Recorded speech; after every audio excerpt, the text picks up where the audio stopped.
Okay. So you've gotten to be pretty facile with all this stuff, huh? You're a real You know, producer now.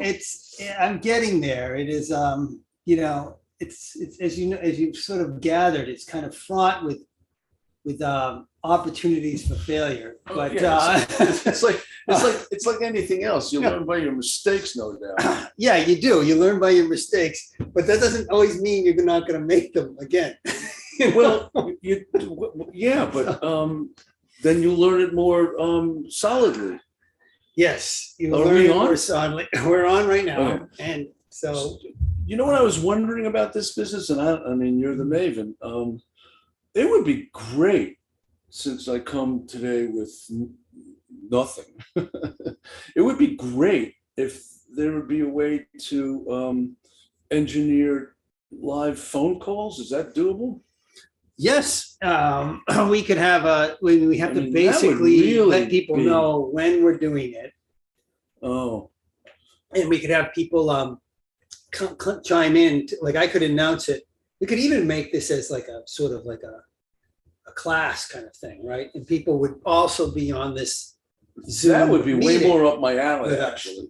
And then we're talking about things, and then we're saying, "Hey, do you have any questions?" And Or what do so- you want to talk about? Mhm. Well, I did put it out there before to people about, what is it that you want to talk about? And we would talk about those kind of things, right? Do you have to make So- arrangements with YouTube or whatever it is whatever No, platform? the other way you can do this is you can do it live on YouTube. So it's basically Oh, streaming out there to the world. yeah, but we As- need to be assured an audience. We can't have Right. the same shill calling up every time. Well, I mean, that's, I mean, you, Grandma, I told you not to call anymore. Yeah, so I don't know how to do that, but I think that would be more stimulating. I mean, we can be spontaneous and do the thing you and I both love well. and do the best, which is to teach. Mhm. And what's the matter with your right eye? I think I have a sty with my right eye. Hmm. Yeah, I had a kind of a stressful week last week. Do And, tell. Oh, Okay, this do is tell. this is. How do you feel about that? Well, I felt. No, I'm I felt joking. some That's stress the- about it. Yeah, and I felt some discomfort. Well, what can you And, comfortably report? Oh, I mean, I can go through it because it's nothing. It's neither tragic nor overly embarrassing. It was just Troubling. troubling and disappointing and Oh. sad. So it was definitely those three things. Okay. Troubling, So that happens to a disappointing, lot of people. Let's see how an expert works his way through it. But what first, put me in your shoes as best you can. So you've been to my class at Bailey Beach, right? Yes, So, 2 times. Yeah, a few times, and I taught that class for over 10 years on the beach in Rowayton, and then in 2020, right before we were supposed to start the season, it was the beginning of the pandemic. I got a call from one of the commissioners saying, you can't come to the beach this year. So basically, because of COVID, right? That was their reason at the time. What's a safer place than in the breeze at a beach? But go I know. ahead. I listen. You're sort of preaching to the choir here. So what was kind of interesting about that is I was scrambling around and I said, well, how about Pinckney Park? And they were like, okay. They kind of acquiesced, and said, okay. So I went to Pinckney Park in Rowayton, which is where they have Shakespeare on the Sound, and I taught there. I was teaching Saturday and Sunday. And remember, I did this for 10 years, 11 years, and really had no qualms. I mean, the little things would come up once in a while, but me and the beach manager and the commissioner's secretary would work them out. I never even had a conversation with one of the commissioners about this. And all of a sudden, the commissioners get involved. So, well, I have some speculation, but again, most of it is speculation. but one can surmise in some of these things. In any case, I taught on Sundays in Pinckney Park for 2 years, and that went reasonably well. It's a nice little spot, and we kind of shared the space with the United Methodist Church of Rowayton, who also was having little ceremonies down there. Their services. Sounds compatible. But it was compatible, and it worked out fine. So this year, I said, well, pandemic's waning. Can we go back to the beach? And rather approval to go back to the beach with sort of certain stipulations about non-residents can come just for the class, because that was kind of part of what I needed, because I have a lot of people not from Rowayton who come to my classes. And then, but it all looked fine. They wanted a limitation on how many. And so I agreed to that, but I knew that that might become an issue, because I just The numbers? the numbers. They wanted no more than 20, and I figured, well, it usually starts off slow, but by the middle of summer, sometimes it's more than that. And honestly, I figured, well, we'll cross that bridge and we'll figure it out. Either I'll pay more for my permit, which I paid for to be there, or we'll put in a reservation system that keeps the numbers down. Or you'll wait to get caught. Or wait to get caught, right? So that was, so I'll take that on as part of my stuff in this. So fast forward to a week and a half ago, for opening day, Memorial Day weekend, first day at the beach in almost 3 years. Beautiful Sunday morning, 27 people show up, and they not only show up, they kind of spread themselves out. And It must have been gratifying anyway. It was incredible. It was a great class and fun time. It was beautiful. People were happy to be there. But the powers that be freaked out.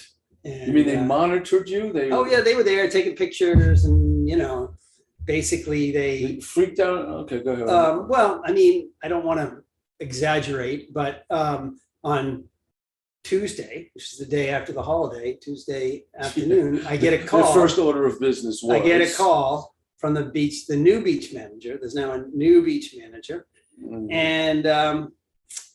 and he's like, "Yeah, we got to shut it down. Can't be there." And he was very upset, and he was mostly upset about the numbers and that there were quite a few non-residents. There's more than the majority is non-residents. And I try to sort of, say, listen, I can fix this, and we'll reel it back in, and I'm sorry, and I apologized, but they weren't having it. And then I ended up talking to one of the commissioners, and they also just decided, yeah, we're pretty much done with Greg and his non-resident students coming to Rowayton. And I kind of asked about going back to Pinckney, but the energy I got was, yeah, no, it's just even if they were willing to pay guest fee kind of thing. I mean, I talked about, other options for fees or whatever, but it was like, yeah, but I mean, usually it's like, it's really expensive to get onto the beach, as an individual. So it had to be some kind of compromise, and they just did not want to compromise. And this was after, again, I've been teaching in Rowayton for over a dozen years. But so my analogy to this is, let me just ask you, when you were in the real-time throes of this, what was it doing to you? Where were you? I thought I was going to throw up. You were really rocked? Yeah, I was really rocked. However, characterize it. It was almost a bit of a panic situation. I was afraid, right? because I put a lot of energy into making this happen again. I had a web page for it. I actually had the reservation system all set up. I just hadn't fully implemented it. And so I was in the throes of not so much confusion, because I knew what was happening. Fear and anger. Fear and anger. Fear and anger. Yeah, that's a good way of putting it, So I analogized it pretty soon after to say you're in a relationship, not necessarily marriage, but let's just call it a boyfriend-girlfriend situation, right? Where one, you are committed to it and trying to make it work, and the other person just shows up one day and sort of says, "Hey, yeah, I'm done. I don't want to be in this anymore," right? And how do you feel in that moment? Yeah. You don't feel good, right? But pretty quickly after that, right, I started to kind of process, and unfortunately I have, thank goodness for these tools of meditation and mindfulness and reflection, and realized that there were these red flags, like in a relationship, that were being waved at me all along the way. And since I remember I told that story about 2020. So since that call from the commissioner, even when it all felt like they were tolerating. It wasn't like they were welcoming me there, and they weren't welcoming these people there, even though we were paying a fee to be there. It was more like, we'll put up with this. And then they just decided, no, we don't want to accommodate. But your analogy also implies that you felt wounded. Yes, I felt wounded because I'd really tried. I tried to, one, make it happen. I tried to listen to, and see how can this work. And, they have other things down there like Shakespeare on the Sound, which gets tons of people from Nottingham and waiting down there. So it's like, it's not like I'm way outside the realm of things that happen, but somehow it felt like, okay, the way I am is not fitting in with the way they want things to be. And so I took it somewhat personally too. It wasn't just, this wasn't just a business decision. This felt like also a kind of personal. I mean, they were talking about, how I have a reputation and things like that. And I'm like, well, what reputation are you talking about? And it had to do something like being kind of pushy. I think I'm kind of pushy.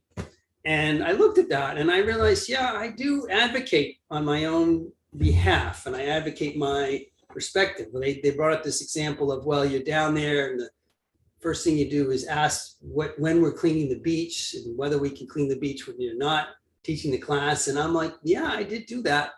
And because I sort of feel like I'm advocating for myself and my students and the experience. And if they say, no, we're going to clean the beach whenever we feel like it, I'm like, okay, we'll figure that in. But I'm going to ask. And I felt like from their perspective, they felt like I'm being sort of entitled, or, I'm being too pushy. So, that whole, I want what I want when I want it kind of thing. Remember we've talked about that. And you're saying that all of this is part of why this week was so bad? Last week it took, I really, that happened on Tuesday, and then I had to kind of regroup, process, consider what other options. Sounds like you're headed to a much better beach to me. Well, I think, we have fortunately gotten permission to go to Campo this weekend. We'll see how that goes. And if it goes well, and we're down the south end, kind of down on the peninsula or in the park. We can't be on the main beach. No, of course not. But it's also early in the morning on Sunday, so there won't be that many people down. That's going to attract. I've been there. Yeah. I'd like to go to that beach from time to time to stars, you well know. I know. And there are beach people out there all around the year and all around the clock. And they're going to get wind of this thing, and they're going to get curious about this thing. And this might be the best PR move you've made out the seaweed. Right. But it also, so what is it? I'm basically like a socialist, right? I basically sort of believe in the kind of notion of communal rights, right? But I don't live in a place which that actually values that highly. So my point to like this could work out well, which I agree, it got many people to get their proprietary quills up for it to become problematic. I have to tell you So something they're not going to tell you. And this was a court case or a couple of court cases that were adjudicated 10, 15 years ago. Access to the beach. Beaches are public. Now, they control the parking lots and et cetera, et cetera. But for example, if you swam to the beach, they can't kick you off. mm-hmm. So, and that goes for Westport, it goes for Fairfield, it goes for Wayton. Those beaches are public. So they can't really be, that assertive about the beach. They can control how you get there and where you park, et cetera. Yeah. But yeah, there are some pretty interesting laws, and each state's a little bit different. I know that it's at least the high tide watermark, but it may be also the public beach may also be public once you're on it, kind of thing. I don't know exactly what the actual rules are, but I know that in Connecticut, and this is true in Maine too, is like everything from the high tide watermark is actually totally like state public property, basically. And but as you point out, the way these communities do it is by controlling access. And controlling access is, that's a serious issue. It's, they do. So how did this poison your week? I mean, what happened to you? So it just was a kind of like did your whole week with that brush? But it was interesting how I just took it. One, I sort of took it personally, right? As sort of some kind of failure on my part. Is that I should have seen this coming, okay? And then I had to look at some of my own, idiosyncratic behavior, which is, how I wasn't as what's the word I'm trying to look for? I can't even think about it, but basically maybe political, but also, not accommodating is not the right word, subservient in some way. Yeah. Where it's like if they say one thing, I gotta like, oh, how high, as opposed to, yeah, maybe I'll do that, maybe. I sort of figured out like with that numbers problem, right? We'll just cross that bridge when we get there. We'll figure it out. But they saw it as they saw it as an entree to get rid of you because you were a burr under their saddle, and that was that. That was exactly. They saw it as this is the last straw. I just saw it as a problem that's fixable, and but that's right. And one could then make an argument. I was saying to a friend of mine that this has to do with my own. Well, it was myopic of you. You were just looking at it from your perspective, right? And so it's a sort of selfish perspective, not selfish, but about the self perspective. Yeah, and so the other, and we learn from our mistakes, as we were saying before you started rolling the cameras, right? I mean, the other thing was to see how attached I was. And that surprised you? And, yes, it surprised me how painful it was. And that pain was all coming from an attachment to this happening and, and then it got it was sort of a double-edged sword with having it be such a beautiful day and have it be way more successful from my selfish standpoint than I thought it was going to be for opening day. So I'm thinking, I kind of walk out of there going, wow, it's going to be a great summer. This is a great start. But I have to tell you, a part of me was not feeling right. So this is the other part some little thing was like, something, this is, you didn't let in or explore. Right, that I wasn't. And even though I knew like, okay, we're probably going to have to address this numbers issue, but I just sort of had this feeling that something's not right here. But I'd had that feeling before about this whole thing down, since I said, like, starting 2 years ago. And I just kept, and I go back to the relationship model, right? When you're in a relationship and you just keep trying to figure out how to make it happen, but actually it's not meant to happen. Like you're not meant to be in that relationship, and this is kind of how I feel. Well, I don't know about meant to be implies some sort of meta influence. It wasn't working in some way that you were sealing over. it was like it You were relying evolved. heavily on the fact that things went swimmingly for 12 years. And Right. so Things went you pretty got well to- for 12 years. you got to And then ignore for 10 years, they went very well. And then for the last 2 years, they went okay. And then they just kind of fell off the cliff, basically. And I'm still processing that and trying to also learn my own lessons from that about, okay, what was my role in all this? How did I exacerbate? How did some of my irreverent socialist tendencies probably contribute to this happening? And so, yeah, looking at all those things. So And you won't kind make that fun. mistake again. Or No, will you? But I might make that mistake again. It is a tendency that I have. And so, looking at my own self-righteousness and that, when you're self-righteous, you don't necessarily, you can make the same mistake over and over again. Well, but So, knowing you, Yeah. knowing yourself, my understanding that you know yourself so well, if you behave self-righteously, you've chosen to do that. It's not involuntary. mhm. You've made a decision. You have a sense of that there's a consequence to pay, and you're willing to pay it. Okay, you pay your money, you take your choice in this world. Right. So it's comfortable for you to behave that way, Yeah. and you think it ought to work that way. And when you get kicked in the stomach because life isn't fair, you understand it. There's some truth to that, absolutely, that you feel like, okay, I kind of go in to these situations thinking, yeah, this should work out, but I don't see any reason why Why it shouldn't they should work work out out. I mean, according according my to me. ethics. right, according to my picture of the Yeah. universe, this should work out. And I also go in thinking, if there's a problem with it working out, we'll fix that as well.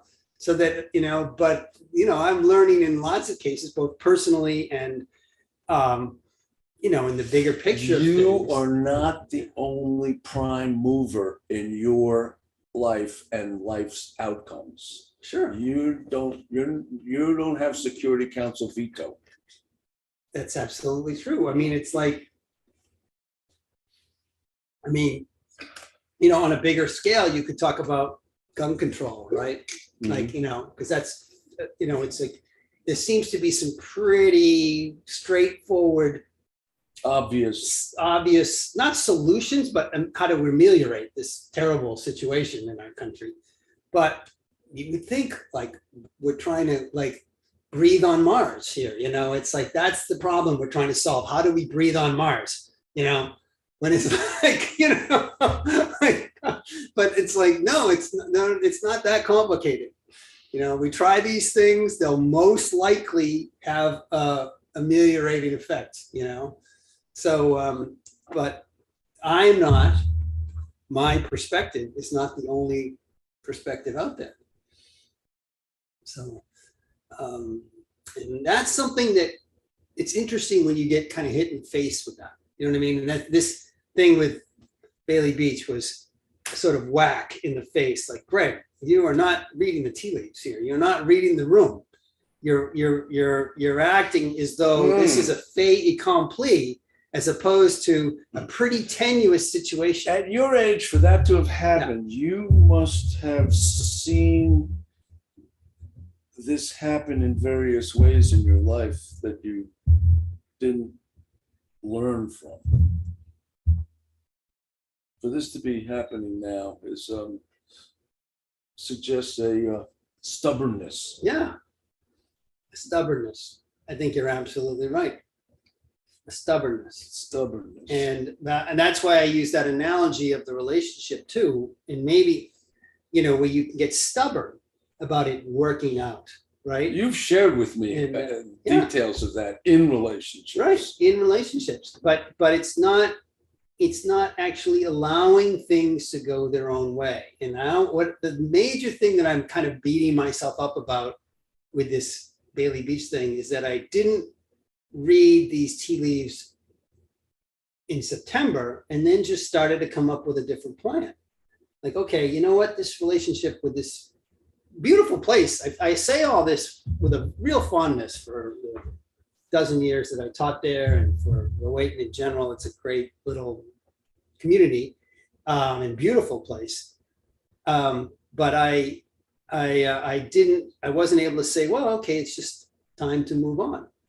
Because I was attached again to it working out, to the relationship working out, but I wasn't reading how to make it work better. That's what bothered you the most. Yeah, that I didn't read it. It's not the attachment. It's not, because you're right, because, Campo Beach will be fine this weekend. And, other places, there are lots of beautiful places around here. And so we'll figure that out. So that it's really not having that intuitive, like I realized I wasn't listening and cultivating that more intuitive wisdom about what was going on here. And just realizing like, am I going to put the thing about like having all these people. So even that, like I had 27 people, right? Do I really want to put in a reservation system that says to 7 of those, if I can only have 20, 7 of those people, no, you can't come when you're outside at a huge, there's plenty of room. It's like, I don't really want to do that. See what I mean? Like, I don't really want to say, oh, only 20 people can come. There's something to be said for the velvet rope theory of commerce. Do you know what I mean? That's true. It raises the value of it. I mean, I could. Studio 54. Yeah. You can't come in. Right. Now I really want to come in. Yeah. No, I think economically it would have worked out. I would have gotten, more people to want it. I could have even raised the prices on it if I wanted to, which I, don't really necessarily want to do. What I want to have is a space where, as many people who want to come can come. And, we'll continue to look for that place. Yeah, well, that might happen in Campo. So, we'll see how it goes. What Longshore, there's a spot at Longshore I'm looking at. So, there's different possibilities. Right. Yeah. I mean, because you're not just taking, you're also giving. You're an asset to the beach, or an asset to Longshore, or any country club, for example. It's a very nice experience, and it's relatively inexpensive, and it's a really nice experience for everybody who comes. And I think that there's a consuming public out there that's looking for it. Well, that's what it also told me. It's that people want outside yoga. They're still a little skittish from this pandemic to gather together. And so they like the outdoor activities. Yeah. And so, not everybody is skittish, but some people are. They've told me. So, so they like the outdoor opportunities. Mm. So, it's just been an interesting time of regrouping and looking at my kind of self, looking at my business model, looking at, just been humbling. But humbling's okay. Humbling. Yeah, I really felt that way. It felt like, okay, I missed some things here, and I didn't play this one out really very well. So need to regroup on a number of kind of levels here, So, yeah. Well, yeah, you landed on your feet. I'm still here, still kicking, still working on my stuff, and yeah. And I'm also really grateful for, my students and some people who've, helped me, with finding these other venues and possibilities. Like, that's been a really heartening part of this, is to receive the support and encouragement of the community that I've cultivated. It speaks to the relationship, the rapport, the alliances that you've formed. Yeah. This work. Yeah. It's not just a class, it's a community. It's definitely a community. Yeah. And I feel very lucky to be, integral in that community and facilitating it, supporting it, but also get to receive from it as well, which is a really beautiful thing. Really grateful for that. So yeah, just, I was looking at some quotes about, challenge and things like that. And I read one that I really like by Robert Frost. He said, I can sum up life in 3 words. It goes on. And I really like that. I was like, that is a good It goes on. Yeah. And that's what we do. We hopefully learn, grow. And usually learning and growing, it is a kind of a humbling process, really. If you're really learning and growing, there's a sort of part of you that has to let go. Right, that's right. You have to be available to that. Yeah. Assumes that you don't think you've got it all figured out. Right. So there's a kind of like a rawness to that, and of real growth and learning, where you're kind of coming out of your cocoon or whatever you want to call it. You're and it's not. You permit yourself to be a child a little bit. Is how I look at it. Yeah, not know that you don't know everything. Know that you always have, and to be inquisitive. Yeah, but I also just think it's like it is accepting. I mean, there's a part of the sutras. I'm trying to remember which one it is. Maybe it's in that. Talking about accepting pain as part of the process of growth and enlightenment, that it's part of our journey. Doesn't mean suffering. Suffering is a little different, but that there's going to be some painful moments along the way as we come into our understanding of reality. So yeah, I had my little yogic lesson last week. And you've shared it with us. Whether or not we learn from it is up to us. Thanks for the lesson. Yeah.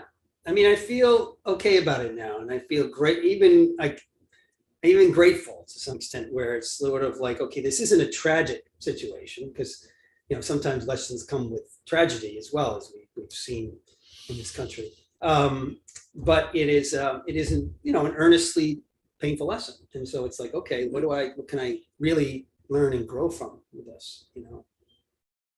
This business of attachment is part of it, and I'm not so sure you didn't have a right to be attached to it or feel attached to it, and I'm not so sure you should resist it the way the gurus would suggest, to be detached from it all. I'm not persuaded that that's the wisest way to go, or a natural way to go, or a useful way to go. Detachment. I mean, that's great. It's great if all you care about is your own peacefulness. But as we have dug down on many times, your own peacefulness is not the goal, I don't think. Separate from those around you. So I don't know. We could dive into that a little bit more. I mean, I did look at my attachment, and I think that I talked about this before. I think attachment is, what do you call it? Natural. Attachment is natural.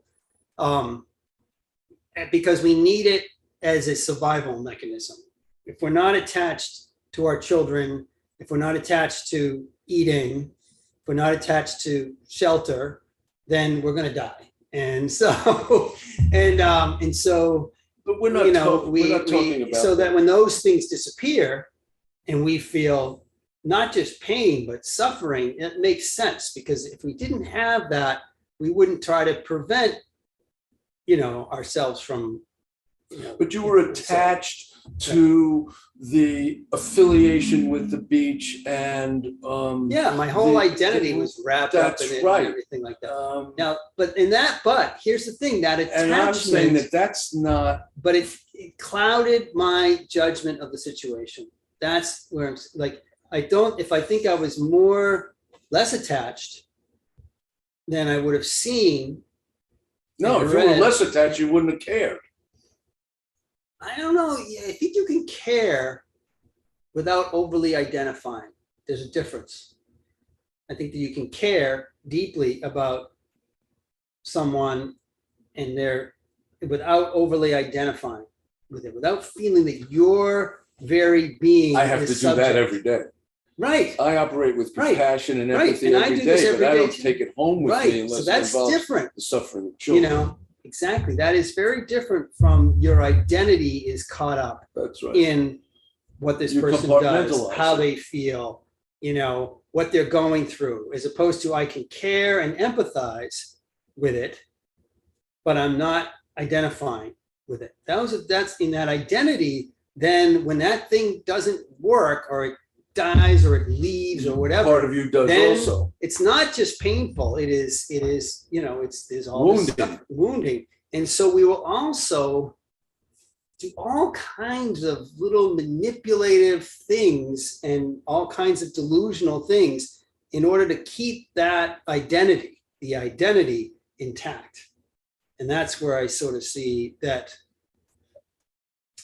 where the unnecessary suffering can come in when it's not about caring about or even empathizing with it. It's I am attached to it working out a certain way.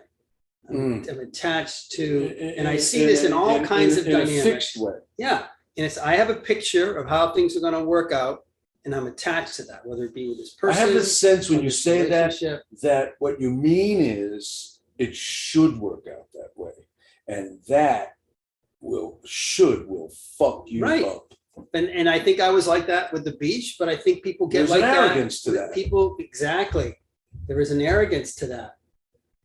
But people do that in relationships. They do it in So work. you pay the price for the arrogance. Exactly. Don't touch that hot stove again. Again. Right. But I have to say, and again, in my own arrogance defense, that tendency towards wanting things to work out a certain way is pretty powerful. And I was telling somebody, like, if, you know, I do see part of this is white male privilege. I feel like as a white That's male, a leap. I do, but I do feel like part of that is I just kind of go around through the world thinking that things are going to work out pretty much the way I would like them to, which I don't think is the way most women and minorities go through the world. I don't think they go through the world nearly as prevalently thinking, oh, things should work out the way I think that they should work out. I think most white men do go through the world that way. And I think, you know, I am one of them. And I realize, shit, this is pretty arrogant of me. Well, and I, you know, when I had to look at that comment, which this one person shared with me from Rowayton about my reputation. What was that about? What you do know, you mean about you your have a bad reputation. You don't have a good reputation. And I really think it has something to do with this kind of little bit of like, you think you deserve to be here, Greg, kind of thing, when actually you're not showing enough deference. You're not showing enough deference. You're taking us for granted. Right. That's how they felt. Like, you know, and so I think that, and I think there's some truth in that. That I took it for granted that I should be welcomed back to the beach, you know. That's what I told you. That's, right. You know, I've noticed that filament in you, that myopic,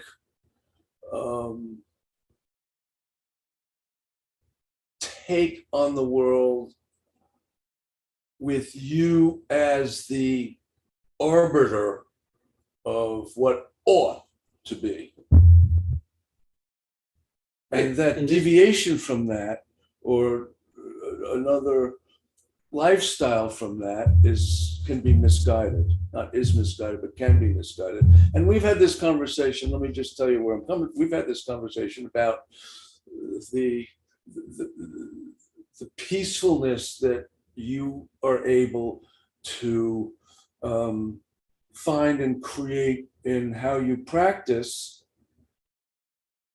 is unavailable to me as a father, because I can't be that about the self as fully as you can. And we have always agreed to disagree about that. Mm-hmm. And that your path is different from mine. And part of where you can go is foreclosed to me. And part of what I get is foreclosed to you. We have, so it's not just one way. There's not just one Tao. Sure, I agree. There's not just one way to harmony. Although the scriptures, all of the writings seem to say, this is the way, this is how you get there. Don't be fooled by that man behind the curtain. So let me ask you something. Do you machinate about your children? I don't know what you're asking. Meaning, do you worry about them? Do you worry about them? Yes. So you what you're worry really about them- asking is, do I worry about them too much? Yes. Yes. Yeah, I mean, because It captures weight. It captures, if I were to be objective about it, Right. and if I were to listen to my wife's perspective about it, which is a little more objective and neutral, yes, it takes up. So that's a high degree of identity with your children's happiness and well-being. Security, well-being, tranquility, getting through life, if not avoiding the kicks in the stomach, escaping the kicks in the stomach. And if I were a psychologist, I would say that has a lot to do with my history and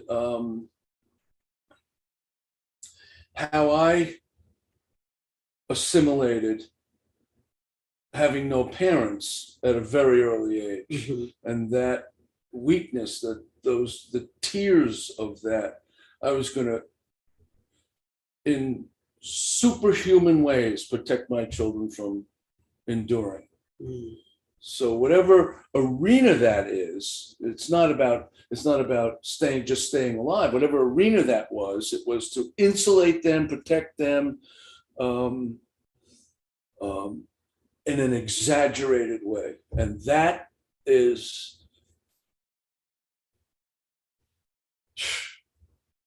who the fuck I am Mhm. and have been. So what For would better you- or worse. What would you? I know. So listen, we all have better. But you sort of said like, okay, I have avenues available to me, given that I don't have those type of responsibilities in my life, and you have avenues to you because you do have them. So would you say then that when things are going well for your children, that has brought you untold joy? Oh, Yeah. absolutely. I wake up literally grateful every day. And I'm not initiating the gratitude. It happens to me. Mhm. I've said this to you before. I wouldn't change one fucking thing in my life, not one thing. Where I am now, having raised these two boys with their own families, which are thriving, beautiful, and great, that's it. I've crossed the finish line. Mhm. But I can't let go of staying in that place, even though it's largely unnecessary now. I'm still in that place. Still, I can't be about me. Right. That sort of atrophied, or I never learned Yeah. really how to do that. Mhm.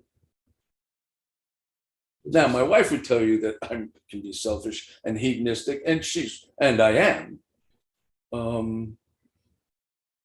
But I've carved that out of Right. the whole cloth. The father role kind of thing. Yeah. Yeah. Or what I see is the father role, right? Right. Well, I think, again, I think, maybe it's something got to do with our attachments in a way define us. Attachments, that's Our right. attachments sort of define us. Who are we? We could look at it, well, what are we attached to? What do we identify with? What do we try to reinforce? What can we get sort of delusional about at times? Are you implying that we get to choose this? I don't know. No, I don't know if we get to choose it or not. No, I think you get attached Right. through as a consequence of natural way of being in the world and the variables that impact us. Right. I mean, we have experiences which then we get attached to. you know, and I imagine having a child, like when you first hold that child, it's like, well, I'm attached now, you know. I mean, and No, surprisingly, and then you go off. yeah, to the, surprisingly, you know. it doesn't happen that way. It's Uh-huh. just a Right. bump on a log and a bundle of need, and Yeah. you it's like when you try to cry at a funeral but you're not crying, you try to say, wow, my life is changing, and you're going, I have no relationship with this organism right now, and that takes time, and you just, you know, Mhm. then you do. Yeah. Yeah, But well, not maybe at that's part of first. what happened again. I mean, I had like literally, you can look at it like a 10-year relationship, a decade. You have a relationship. We've come full circle. You We've get come full circle. attached, and then when it all of a sudden Right. gets pulled out from underneath Right. you. And I think also, I mean, You have a right to take it for in a granted. relationship, you start to take some aspects of it for granted. You had a right to take it for You know, granted. and that actually was the mistake in many ways, is that I took some aspects Taking it of for it granted was a natural response, and if it's a natural response, it's not wrong and it's not bad. It resulted in your letting your guard down, but who wants to live vigilantly all the time? Right. Yeah, I agree. You know, Okay, yeah. so, I mean, okay. so it's okay. So this Yeah. is, you know, lessons are learned. You got hit by here. pitch, but you get to take first base. Here you are at Campo Beach. Good point. Good. That's a good analogy. I like that. You got hit by the pitch, go to first base, and we'll see what you can do from there. You know, so yeah, that's a good analogy. I like that a lot. Well, anything else we got today? I think we've I don't know. I think we're story. at an hour, which went really quickly. And I'm glad you weren't relying on me to come up with something, although Next week or I next time. probably could. Yes, there's always No, something. no, you know what it is? We could talk about anything and we would get to stuff. We would get to pithy stuff. Right. Like we could have started, what's your favorite ice cream? Right. We'd have gotten to shit. Yeah.